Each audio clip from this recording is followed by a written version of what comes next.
Apocalypse, are we streaming? Apocalypse proof your feed source, which in these times, how many people have noticed feed prices are going up? 2x. Yeah. What if you could reduce your dependence on feed coming into your property by half? Well, you just broke even. What if you could reduce it by 3/4? Well, now you're getting ahead. What if you just didn't need it anymore? That's a game changer. That's a game changer. But before we do that, I want to hear one more Ask Me. Come up to the front desk to tell us because you signed up. Yes, come up. Oh, I gotta come up there. You have to come up here. So ask me how I know. / life lessons we learned. And when we learn them, we're like, of course that happened that way. So hello, everyone. Speaking of feed, ask me how I know it's not a good idea to microwave a whole egg. So I saw this thing somehow you can microwave an entire egg like a hard-boiled egg. Doing it raw or doing it in water and taking it out, which the second one is a preferred method. But even when you do microwave an egg and you successfully not explode it inside your microwave, ask me how I know that, you still have to be cautious of when you peel said egg because there is steam built up in it. And in a galley kitchen that's 10 by 15, it takes a long time to find every shred of hard-boiled egg that has exploded very violently in your. How I know. Yeah, nice. Okay, so don't hard-boil your eggs in the microwave. Or let them cool for like half an hour. Or let them cool for half an hour. All right. So now, one more thing before I hand it over to Nick, we have work-in sessions after the afternoon presentations, and what that is part of why we're doing the Ask Me How I Know is we're learning some useful information from each other, right? How many of the people who have told you something they learned are on the official speaking agenda?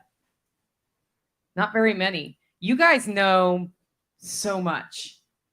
And the work-in sessions are designed that if you know something about ham radio, if you know something about 3D printing, you can talk about 3D print. We got shark fishing up there right now, okay?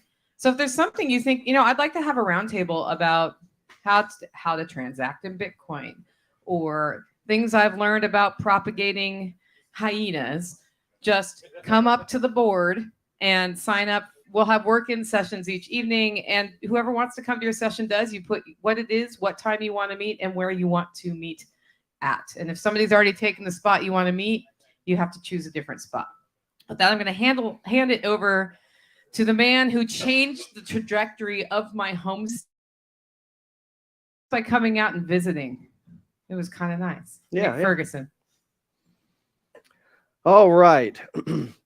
So I'm Nick Ferguson. I travel all over the U.S. and abroad, teaching people how to do things like what we're talking about today. I help people design their properties and troubleshoot problems that they're having and learn how to do it in a slightly better way, lean out efficiencies, or just design it intelligently from the get-go. So today, we're going to be talking about apocalypse-proof feed store independence. The, 10 plus years that I've been doing consulting, every single one of these ecosystems that people designed, every single one of these homesteads has one fatal flaw that almost every single one of them that I've come across, every single one, bar none, has one fatal flaw. And that is they are completely dependent upon grain elevators functioning and feed being affordable. If that one component breaks, designed breaks, and if everything they've designed breaks and they were counting on that design work, that's a big problem. So we need to make sure that the design that we have instituted, that we've developed, works like Jack's show talks about, if times get tough, or even if they don't. We don't want to make it so old school, old world manual labor that it doesn't work if times are good. Okay? We don't need to swing that pendulum so far that we just divorce ourselves from all of technology and all of reality, and we end up with something that's just so manual labor intensive that it does not work if times are good. So we want to make sure it works if times are good or if they're not. So we want to divorce ourselves from dependence on the system, right? So one of those things that we need to be thinking about, I talk about this all the time, is our exit strategy. What if our plans change? 5 years down the road, 1 year down the road, 6 months down the road, we decide, you know what? I like the idea. The more I eat them, the more I don't like eating them. And so I'm not interested in doing that. We need to make sure we have thought about how are we going to pivot just in case that happens. All right, so the dilemma is when times are good and we are using the conventional standard, I'm going down to whatever box store or whatever local feed store and I'm buying some feed there. And that is what I feed my goats, my chickens, my quail, my whatever. It's an easy button. It's cheap feed. There's a reason people do it. It's easy, it's cheap, and it works. It's convenient, right? What if times get tough? Times have slowly been getting a little bit tougher with imaginary inflation. I don't know what that word is. Apparently, I've just been taught that word. Everything gets expensive. Everything does. So what do? What can you? We can just reduce the number of animals to reduce our feed costs, because that works, right? Well, that's what a lot of people end up having to do.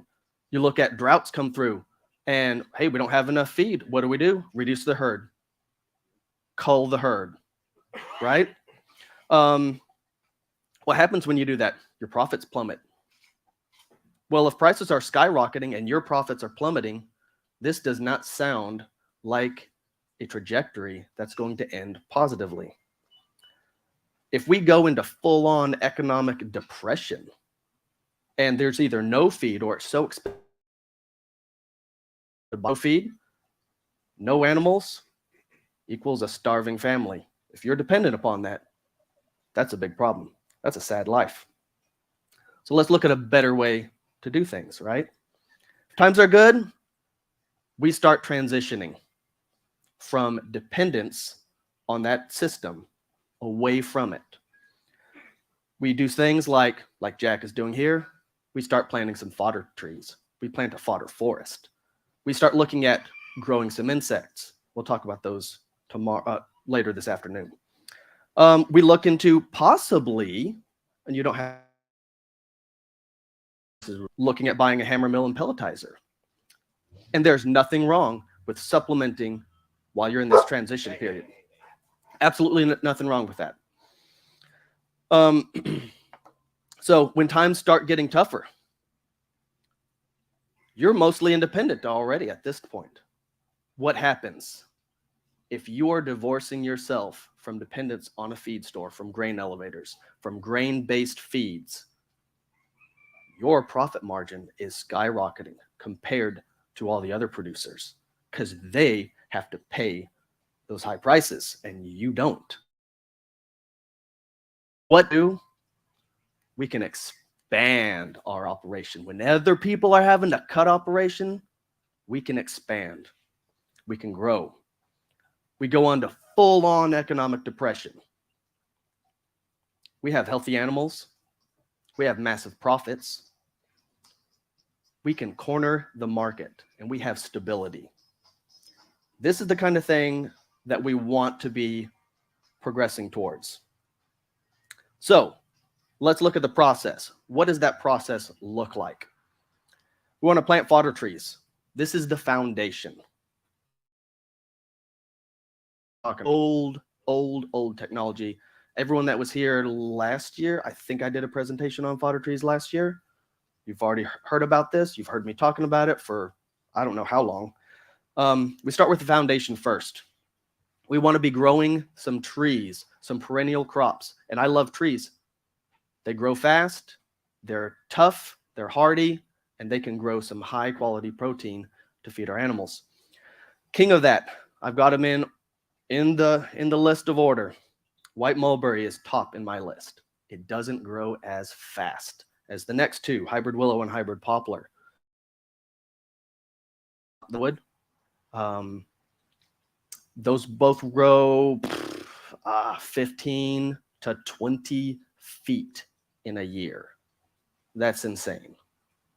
It can go seriously from a stump in winter to at the end of that year, 15, 16, 18, 20 feet tall in one growing season. That's pretty impressive. Lacebark elm is another one. And then, of course, we have insect production. If we want to lean a lot more heavily towards the poultry side of things, chickens are not herbivores. They're so we can't just feed white mulberry. We can feed about 20% white mulberry. That's about the cap because they just can't process it. Even though the white mulberry has 12 to 28, sometimes 35, 38% protein, incredible protein content, really digestible. They just can't process all of the extra cellulose. So we need to be looking at insects if we want to keep poultry. And I like chicken eggs. I like quail. I can't sustainably keep quail if I have to buy 26, 28% game bird ration and feed soy-based feeds. I don't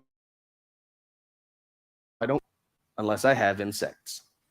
So we're looking at black soldier flies. We're looking at mealworms. We're looking at dubia roaches. I know people get freaked out about the word roach. It's an insect. Earthworms. And then we need to look at stable storage methods. We need to think about how can we make sure that our animal feed is going to be edible by our animals for more than just a day or a week. So we're looking at pellets, we're looking at drying the feed, and we're looking at fermenting it. All right.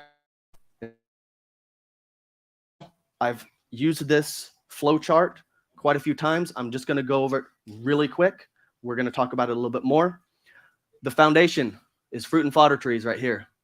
We have yields, we have food, we have profit, resources, and fertility. So the fruit and fodder trees, we're just talking about fodder trees right here. We're going to get leaves and we're going to get some mulch. They're going to make a couple different products for us. We're going to harvest the leaves. We're going to feed it to something like rabbits. Let's just use rabbits in this example. We can get a meat yield. We can for breeding stock. And I tell you what, the next several years are going to be gangbusters for selling people breeding stock. And then we have another yield. You know, most people treat this stuff like garbage. That's fertility. That is a yield. We want to treat every single thing as a positive. We want to find a way to make a negative into a positive. So we're going to have those rabbits drop their manure straight into an earthworm bin. We're going to put an earthworm bin directly underneath it. If we can't, and we're just putting it directly into some bedding, and it gets collected over the course of a year and kept dry, and we compost. So we got some worms, or we have black soldier fly larvae. You can do the same thing with them. We can sell it as bait. We can take a profit, or we can sell black soldier fly larvae kits to people that want to raise them. You can buy them online. We can sell earthworm packages. Every year, major earthworm farms sell out. You can't get them. If they're selling out every single dang year, guess what? The market's not being met. That's an opportunity for you. And that's something that's really quick and easy to do. Are going to create refuse. A lot of times it's called frass. So the mealworms, dubias, all that stuff is going to create insect manure. It's highly, highly, highly fertile. It's amazing for plants. In fact, there are even compounds in that insect manure that tell the plants, hey, there's bugs here. We need to bump up chemical production of things that will repel insects. And by using this frass, we can actually make our plants start producing the chemicals that repel insect plants healthier and better able to fight off insects. We've got worm tea from these earthworms. That worm tea can go directly into a tank that we have an aerator in. It just pumps some air through it and keeps that system aerobic. Think of it like an aerobic septic tank for worm poop, right? That can be hooked up directly. This is all very simple stuff that can be hooked up directly with a simple Venturi siphon to your irrigation line. And so every time your automatic irrigation, what's it doing? It's pulling clean water, clean irrigation water, and it's pulling just a little bit of this worm juice. And you put a little float valve in here and it tops it off. It keeps it topped off. It keeps it aerated. It doesn't stink. All the fertility is in there and you're automatically irrigating with fertility every single time. That goes to your garden. We can put some of these worms. If we have too many, we can put some worms in with the chickens and feed our chickens high quality protein. We get compost out of the compost yard. Out of our garden, we get veggies. We get weeds and garbage. Anything back to those chickens, let them eat it. Let them make us eggs and meat and compost. And we take all of that and we return it back to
weed barrier fabric.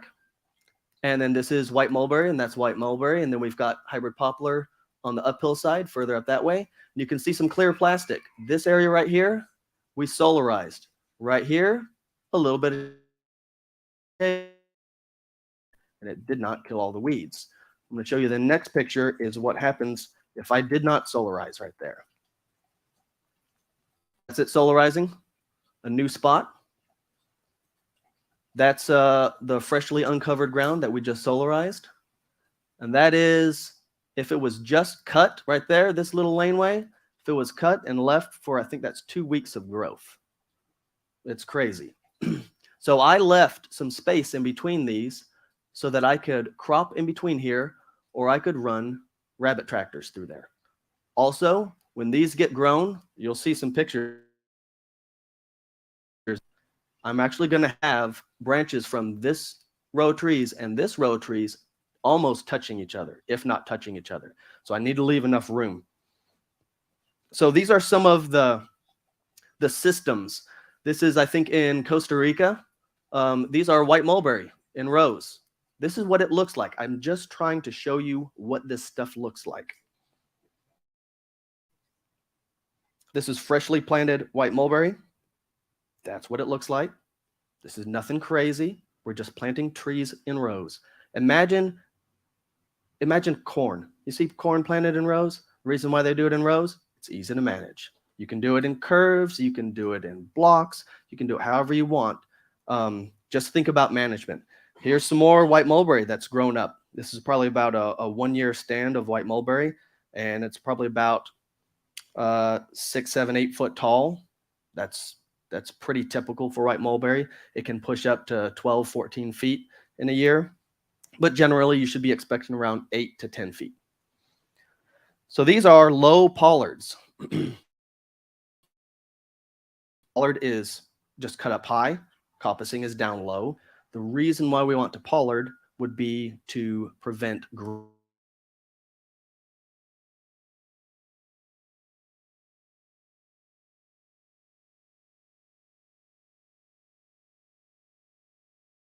would have more production out of this. But what they're doing here is they are pruning everything back down to this one stump right here. So it's basically a high stump. Okay? This is pollarding. Here's some more pollarded trees. Y'all have probably seen trees that look very similar to this underneath power lines. They just prune everything back to these lumps. Okay? And trees like this can grow and live for hundreds of years. Coppicing, where you take it actually down to a stump, those trees actually have a longer lifespan. It basically resets their kind of internal clock to teenager status, and they just grow really fast. Beavers actually coppice trees. They will do this with willow all the time. This cambium to lignin ramial wood like this by just harvesting the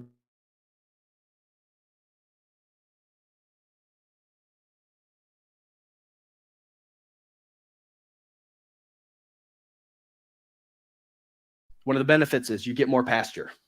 They're not taking up that real estate. A drawback is it's more work. You're working above the ground. If you're doing it mechanically, you're using specialized equipment. So why would you coppice? Well, it's cheap management. It can be very simple and easy to coppice. Something as simple as a tractor to mechanically coppice. Something as simple as a tractor with a bush hog behind it. You can literally just set that bush hog high and straddle the row of trees, drive right over them, and just mow them into a stump every single winter. It can be much easier if you're doing everything by hand. If you're doing it by hand, what's easier? Working up above or working at ground level? Way easier at ground level. Coppice. You saw that first picture. It looks kind of nice. They look kind of good. People actually do this and just pay gardeners to go and trim their shrubs into hedges because it looks pretty. Well, it looks nice. It can look kind of like, the Napa Valley with these curving lines of grapevines. Instead, it's just mulberry bushes. So it can look very, very aesthetically pleasing.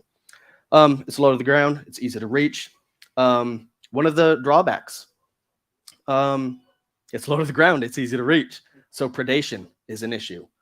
Deer, this is really tasty stuff. Deer, cat, everything that eats leaves wants to eat this stuff. So you actually have to think about this and protect them. So let's think about what does it look like every year? That's normally one of the main questions. We're going to start with the winter reset. We're going to take everything back to ground zero. We're going to prune everything down to whatever that zero set point. If it's pollarding, we take it down to the tips of the leaders, or we we take it down to the main trunk if we're pollarding. If we're coppicing, we're going to take it down to the stump. And that stump might be 2 to 4 inches off the ground. I've seen high pollards where people are growing stuff for basket weaving and they've got mobility issues. And so they don't want to be bending over at all. So they will literally pollard it right at waist height so they can just do this and snip stuff right at waist height. So there's no bending over. I've seen people with wheelchairs or those electric scooter things, and they'll have them. It'll be a paved or paver sidewalk, and a little electric scooter, and they're going out there and snipping stuff for basket weaving from a high pollard, and they set it to their little cart thing. Then we're going to process the material. If this is in the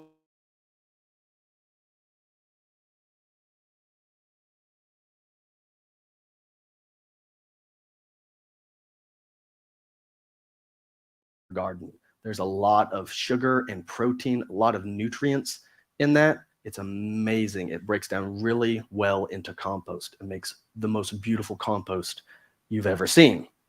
So we can take that instantly, put it through a wood chipper. It's really soft at that point, goes through a wood chipper very quick and easy, and we can have awesome wood mulch.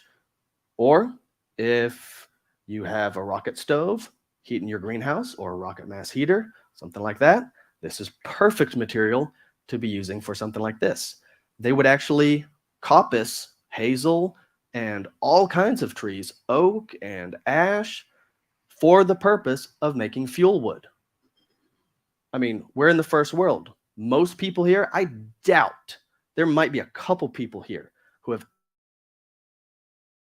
put fire using old-fashioned methods.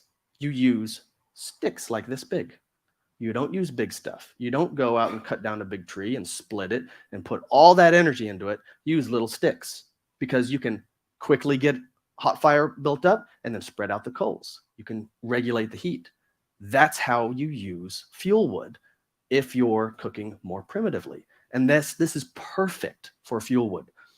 Or we can take that material and we can propagate it. So let's say we plant a little bit out and you say, you know what, I want 1,000 more of these. You take everything that grew, all of that is first year growth. All of that is good to propagate. Then spring rolls around. It's management time. We need to fertilize, we need to water, and we need to mulch and protect these trees. If you do not fertilize and water and mulch your trees, they will not grow very well. If you want them to produce abundant material for you, you have to put energy and effort into them. You got to take care of them. If you don't, you'll have just little twigs, little stick. Here, it's still a little twig. And they'll ask, well, did you water it? Well, no. Did you mulch around it? No. Did you fertilize it? Well, there's lots of stuff in the birds and things. No, they didn't fertilize it. They didn't water it. They didn't mulch it, and then nothing grew. If you water it and fertilize it and mulch it, you'll get 4. We got pictures. What? Karen is here somewhere. There you are. Got hybrid mulberry that's this big around. That was this big around 3 months into the second year it was in the ground. So, and then we're looking at harvesting. So the first cut, you're going to let that grow up. Think of this like a lawn. If you're mowing your lawn, do you take it down to dirt? No, it'd kill it, right? So we want to let it grow up, and then we take the top off of it. So we're going to cut it about 18 to 24 inches off the ground. We're going to take all that material that was on top, and we're going to process that. We're either going to dry it, or we're going to ferment it, shred it and ferment it. And then the second cut, we want to take it right above the first cut, because right where we made that first cut, it's going to kind of heal over, and there's littler shoots. And that means we're going to get more, and the stems will be smaller and thinner. That means we can shred even more of that material and turn it into food for our animals. And then progressively, we'll just keep taking cuts off of that. We always leave some growing below it, just like a lawn. We want a nice green stand of grass, and we just top it, and we keep topping it, just like a lawn. And then at the end of the season, what do? You let it take all of that energy and put it back into the roots so it can grow big and strong the next year. Here's a picture of that, probably about a 3.5 inch diameter tree at the base. That is month 2 or 3. Here's one that was cut in the winter of its first year. And as you can see, if you were to count, I counted, and there's about 10 times as much growth in this one with all of these shoots right here. About 10 times as much growth as the first year growth. And I got it zoomed in. There's the first year growth, and the diameter on that is about equal to the diameter on most of these. All right? That is a massive increase in growth. So if you take care of them, they will produce abundantly. All right, here's that video, please. And in this case, it's flushing back up, pushing the hormone into the tips. Okay. A viewer left a comment about pollarding and whether you should pollard. The one thing we didn't test. Anyway, so I thought it'd be worth just having a quick discussion on the differences. That's the one thing. Hi folks, welcome back. In this video, I'm going to be discussing the difference between pollarding and coppicing. So in my previous video on coppicing hazel, Correct. That's the winter reset. You reset back to ground zero. Oh, the question was at the end of the season, do you cut it down to the stump? Yes, the end of the season is the winter reset. So if you're coppicing, it goes down to a stump. But if you're pollarding, you take it back to that ground zero reset elevation. You don't want to cut past that. You want those ends, you know, like that big tall stump that had all those ends. If you cut all those ends off and you reset it to below that zero reset point, the differences you and will, when you would do one or the other, and that's what the topic of this video will be about. Won't have so all of pollarding is very those similar stem to cells coppicing. It's just the same idea. explode You're up taking out the in a new leaders, growth. taking off the We don't have to do this video, guys. We can just skip from the stumps again. No big deal. The only difference with the pollarding. Hi folks, welcome back. In this video, I'm going to be discussing the difference between pollarding and coppicing. So in my previous video on coppicing hazel, which I did some months ago, a viewer left a comment about pollarding and whether you should pollard or coppice. Anyway, so I thought it'd be worth just having a quick discussion on the differences and when you would do one or the other, and that's what the topic of this video will be about. So pollarding is very similar to coppicing. It's the same idea. You're taking out the leaders, taking off the terminal buds, and you're encouraging flushing from the stumps again. The only difference with the pollarding is that it's actually taken out at a higher point than coppicing. So coppicing is traditionally really close to the ground, and pollarding is at a certain height above the ground. So typically pollarding is around 6 foot above the ground, and there's a couple of reasons. One of the main ones for a commercial scenario is for reducing grazing stress on the regrowth. So in an area where you have potential for sheep or deer or rabbits to graze on the new fresh buds, that's an ideal scenario to consider pollarding. Another area where you often see pollarding most commonly these days, because pollarding in a commercial sense is actually out of fashion, it's an old tradition, although it is reviving, but mostly you see it in town and amenity trees, and you see it along sidewalks, pavements. They do a lot of pollarding of trees there, and the main reason in that scenario is to keep it above head height for pedestrians, and then they also keep it out of the reach of power lines, etc. So that's why you often see pollarded trees in town, and that's the most common place you'd see it. So in this example here, it was a hazel that we coppiced, and you can see there was quite a lot of vigorous growth came up from the stems. Now these were overstood hazel, hadn't been coppiced for a long time, but they still did flush back, and you can see there's still some fresh buds coming ready for next year. Now the problem we had here, this should have been sectioned off from sheep, but sheep did manage to get in, and if you take a close look at the leader of this stem, you can see it was eaten off, and pretty much every single one has been taken off. So the terminal bud and every one of these shoots has been eaten. So this would be a very good example of where There can be. pollarding would have been a consideration. Now, if we had known that sheep would have got in here, then we would have needed to think about doing pollarding instead of the coppicing. But what might be a better solution in this scenario is actually we're on a bit of a track, is to pollard above sheep height and then let this grow over the track, and that would be a better solution here to be able to save these trees. So this is an older that we took this branch off a couple of years ago. In fact, it might have been a year ago. And the reason we took this down, it would actually higher up, it had snapped out. So it was over the track, which is why we removed this particular branch. And we reduced it down. You can see the epicormic growth that has sprung up from the cambium layer. And that's how coppicing and pollarding actually function. So we didn't actually do this either for coppicing or pollarding purposes, but it's the same mechanism at work. And in this case, it's flushing back up, pushing growth hormone into the tips to flush the shoots back out. These are pollarded trees in the distance. So here we have a very good example of a pollarded willow. Now the landowner planted these willows about 20 years ago, and then they pollarded it about 2 to 3 years ago, I think. But it's a very good example of how the tree will flush back and produce all these fairly evenly sized stems. So that's one of the main reasons that people would have traditionally done coppicing and pollarding, was really to produce a product they could use, things like basket weaving or hurdle making, etc. And it produces a fairly uniform product, so that's why they would have traditionally done it. But I think, as I mentioned previously, pollarding really is essentially the same process as coppicing, and the only real advantage is to get it above the height of grazing animals.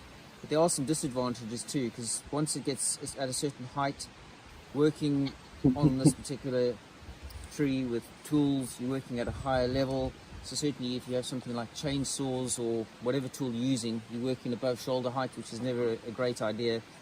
So it does make management a little bit harder. But certainly in terms of the risk from grazing animals, it's often a good choice to do. Interestingly, in this section, from what I've been told, traditionally maybe 100 years ago, when all the coppicing crafts were flourishing, they actually used to come, the artisans used to come on a seasonal. All right, let's cut that a little bit short. A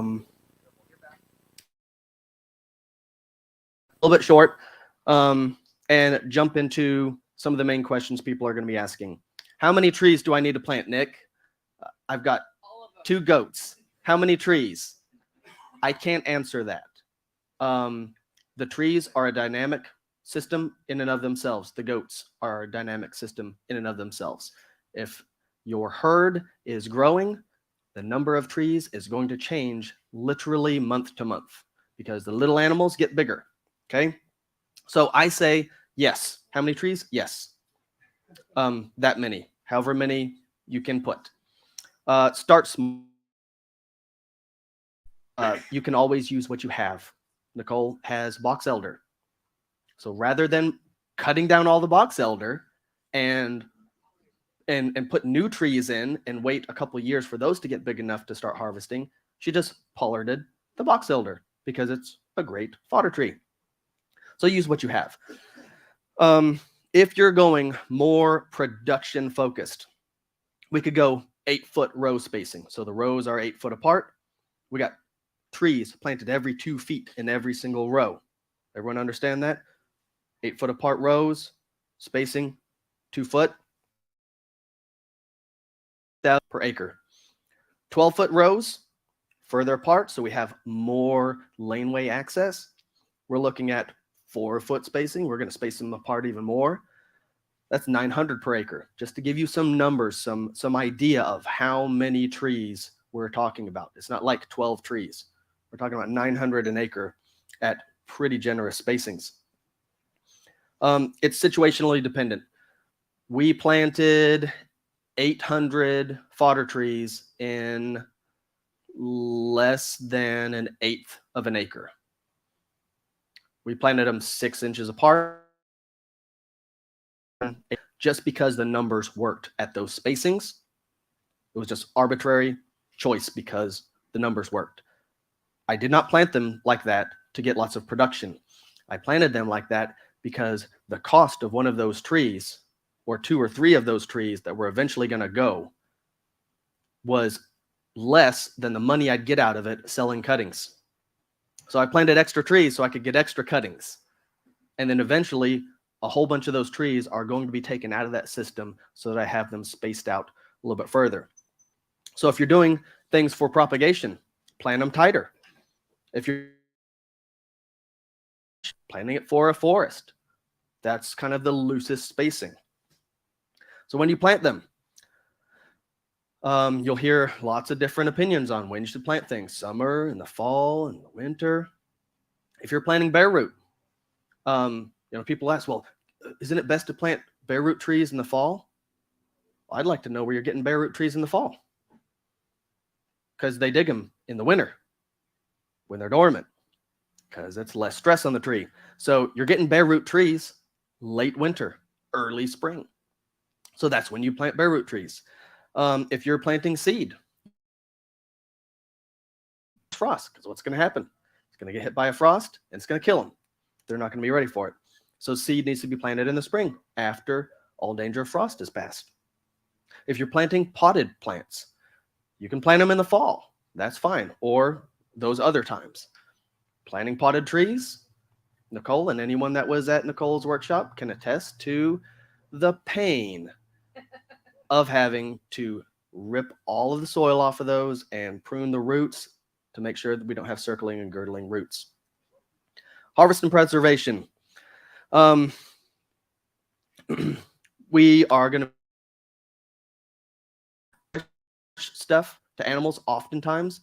You can feed feeder pigs at about a 90, it's either a 92 or 98. I can't ever remember the number. 92 or 98. We'll just go 92% replacement ration without a reduction in growth and production. That's amazing. So we can cut and carry fresh stuff every day for our animals, or we can dry it as tree hay. Used to be they would harvest these branches and dry it just like hay, except they'd bind it together in sheaves and they would stack it and make big hay piles. Or we could ferment it as silage. That's simply the same process as corn silage. You take the leaves and the tender shoots and stems, shred them, compact them, and you ferment them anaerobically. Yep. We can pelletize. We can put them through a hammer mill and grind them up, and then we can put them through a pelletizer. Cut and carry fresh. Pigs love fresh mulberry leaves. We got our tree hay. That's what that looks like. We got those sheaves made, and they're just hung up in a barn. The animals go nuts over them. We fermented as silage. It just looks like shredded up. It can be in buckets. It can be in barrels. It can be in pits. Whatever you can do to get an anaerobic situation. We can pelletize. You see, we have plant matter and a little bit of grain in here. And it's really dark, but those are pellets. So final thoughts. Man, if we include fodder trees in our systems, we're going to be able to grow feed for just about free. Yes, you have labor and time involved in it, but it's almost free. We get to, I think that's really important. It gives us a lot of resiliency and a lot of options in the future. And it lets us snowball wealth. And if you want to buy fodder trees from me, you can do that every winter. I take reservations starting January 1st. Every year, same time at rareplantstore.com. All right, we're going to line up here as long as that speaker lets me do it. The first question comes from online. And the question is, it's a specific variety of mulberry, work the same as your white mulberry? White mulberry. Okay, so red mulberry is lower. It will work just fine. The reason why I like the white mulberry is it's been used for hundreds, if not thousands of years. I can't remember the history on it. In Asia, grown for silkworm production. And whether they understood what they were doing or not, the result has been hundreds and hundreds and hundreds of years of selection towards higher digestibility and higher protein. They just work better as feedstock for insects and animals. So that's why I like the white mulberry, because it just makes better protein. But if you have red mulberry, don't By take all it out. means, use it. If I have a group of area that I'm using for compassing, pollarding, is there any benefit of having another area that's just nice looking that I don't have that I'm not compassing or pollarding on? Is there any like benefits to wild animals that might come through, or just by having those trees there? Sure. Yeah. So the willow is great as a windbreak. You can use it as a privacy screen. You know, if you get into looking at planting out a whole bunch of trees, man, it simply as we did today, it's simple as taking a cutting and jabbing it in the ground, and you got another tree. That is a game.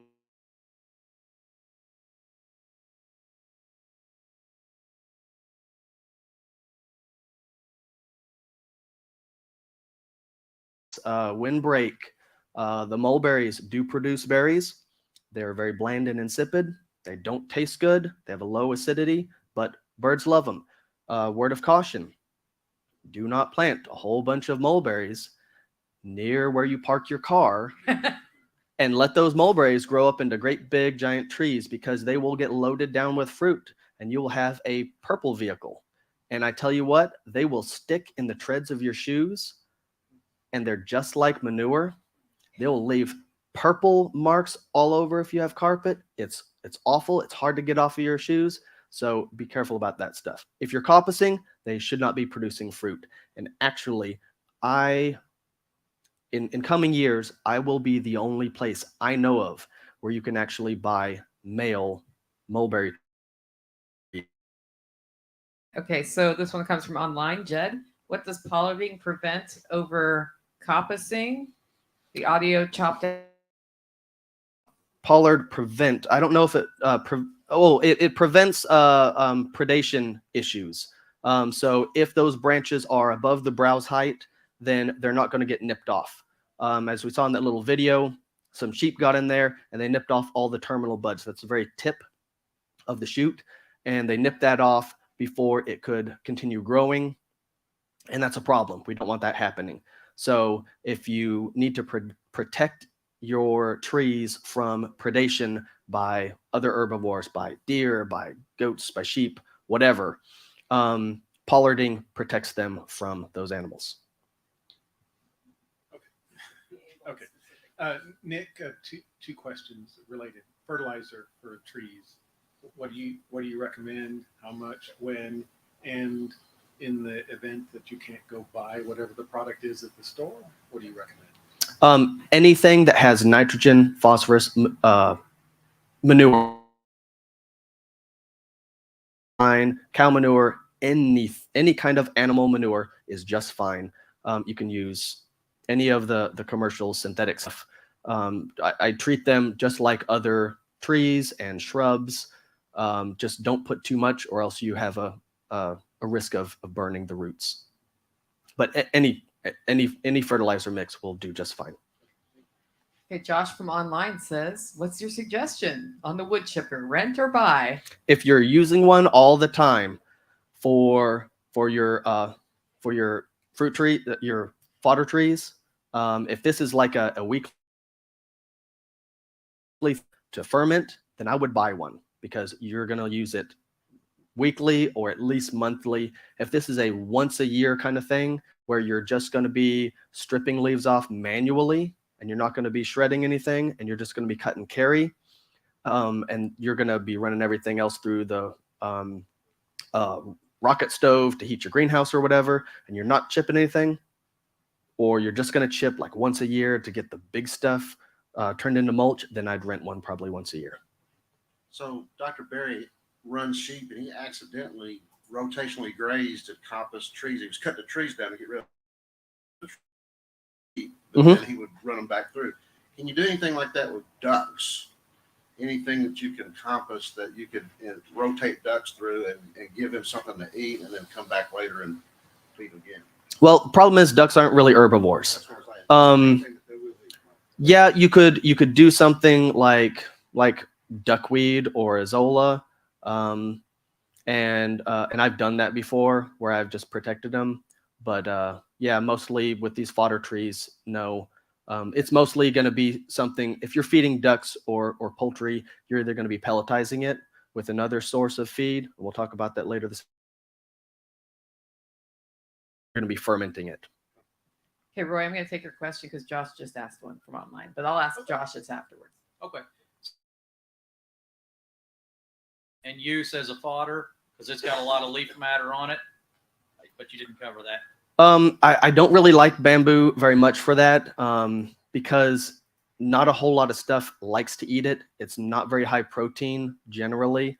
The shoots are easy to digest, but the rest of it, it's just so hard and it's so hard to process. I just as soon leave it alone and use it for building materials. And then one more, you said a lot of this wasn't good for chickens. Mhm. What would you recommend for chickens to get away from the feed store? That's what the next presentation is about. Okay, got it. Thank you. All right. This next one comes from Josh online. How do you get rid of things that were coppiced and now you don't want them there anymore?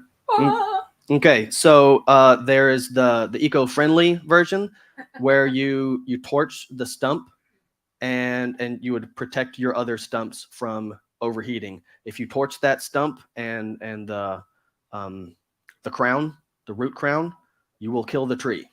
So you can leave no residue and just heat it up. If you're comfortable using herbicides, then you can always paint the stump with an herbicide. You could always paint the stump with something flammable and set it on fire, but generally heat and herbicides are the only two ways. Or you could go with grinding it out, using an auger to grind it out. Or what you can do is you coppice it and then you keep repeatedly cutting it. You let it get up about a foot tall and you cut it again. Let it get up a foot tall and you cut it again. What you're doing is you're depleting the stores of sugars in the root zone underground. You're just harvesting everything it's got and eventually it'll die. And then you'll just have a dead stump right there. Also pigs. Yeah. Okay. I have a couple of full-grown mulberry trees. I'm not sure the variety, and when I take cuttings and give them to my rabbits, they don't seem that interested. Will coppicing or pollarding them back maybe increase palatability for them, or should I get new trees? Should I plant white mulberry? Like I said, I'm not sure of the variety of the mulberry. It doesn't fruit. It's 45, 50-foot trees. Will cutting those back increase the sugars? It will. All of that tender regrowth is going to be more palatable. You might have paper mulberry, which is not nearly as palatable as the red mulberry or the white mulberry. The white mulberry, I've never seen an animal that eats leaf matter turn it down. It's like candy. They love it. If it's paper mulberry, I've seen lots of stuff turn their nose up at that. So yeah, if it's paper mulberry. That's Brysonetia papifera, and I'm talking about Morris alba. It's even a different genus. Okay, when making silage, is there anything you need to know to do that right so you don't accidentally poison your animals? Yes. So what you're going to want to do if you're making silage is you're going to shred it. You're going to compact it.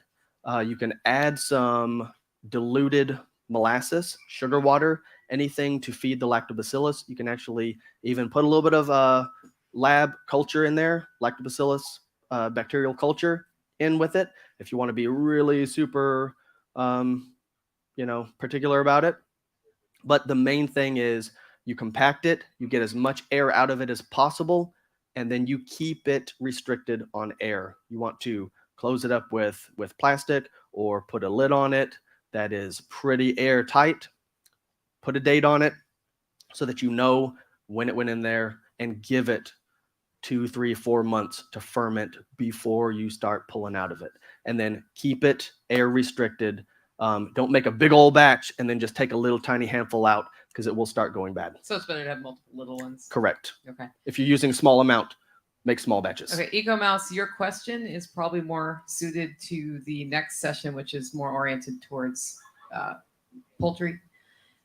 David wants to know, what time of year do you take cuttings to transplant, and when do you plant them?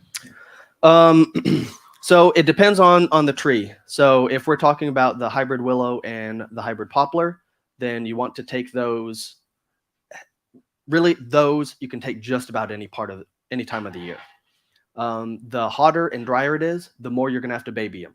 If you want to, dead simple, I don't have to think about this, it's just going to work, then you take them in the winter and you stick them in the ground in the winter. You want about a 8 to 12 inch stick, and you want to bury that about 3/4 of the way and leave 2 or 3 buds sticking out.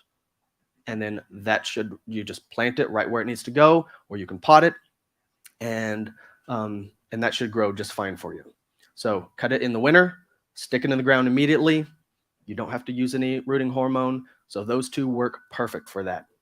The white mulberry, it's a lot more involved, a lot more complex.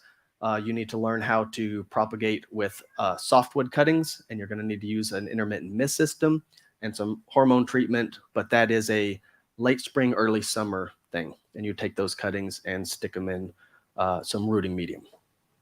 All right, let's jazz hand Nick for his first session. Thank you so much. So tell us what your next session is going to be. So my next session is going to be expanding out on this, and we're going to be looking at how to feed our birds more profitably. And we're going to be talking about some insects and a little bit more about the pelletizing, just give you an idea of what those units kind of cost. Great. Well, thank you so much. We are going to come back at 4:15, because it's 4:45 right now, according to my watch. So tell me if I'm wrong. And in the interim, remember, you can set up a work-in session up there on the dry erase board. If you haven't asked me how I know, put that there, guys. We'll see you in about half an hour.